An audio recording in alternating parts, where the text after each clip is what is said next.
I knocked on doors for 4 months. I talked to every Amish owner of every piece of property on a certain road.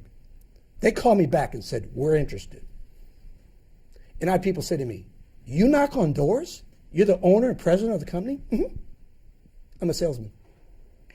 Let's go to sales. Tell me for a couple of minutes your principles about sales.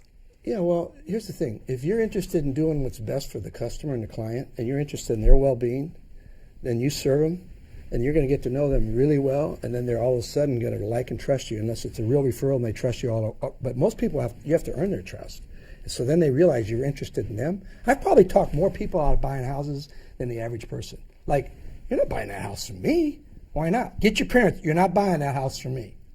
So for me, it's all about taking care of the client for them. Like, I know what's best for them, better than they do, especially if they're a young, inexperienced buyer. So I treat every buyer in their 20s or 30s like they're my kids, because I know the business. I've been doing this. I've been in 300,000 or 400,000 homes, you know?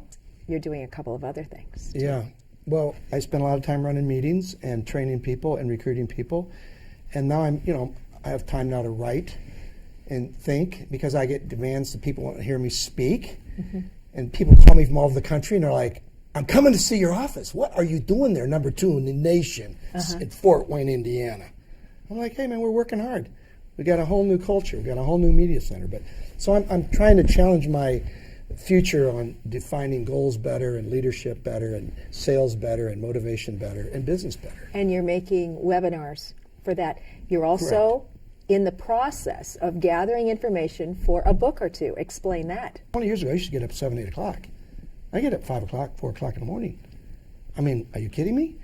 I can't believe I slept all those years. I'm like, now I get up, I go to bed early, I get up early, and I make things happen for 3 or 4 hours before I ever see the world. And what kind of things do you do when you're through? I read all the time, I write all the time, and I plan my day, and I count my blessings, and I write my prayer journal, and I'm really mentally equipped to handle the day. And some days you wake up from a rough day the day before, and you got to have some time with, like my wife would say, you better spend some quiet time with the Lord. That's right.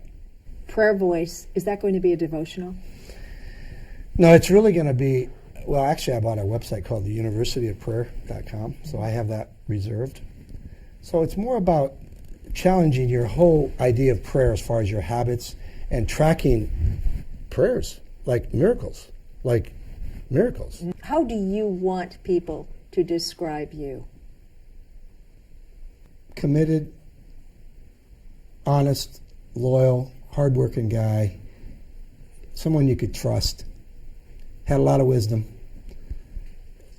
If they said that at my funeral, I'd be very happy, because for me, wisdom is the art of skillfully living in the actual conditions you find yourself in.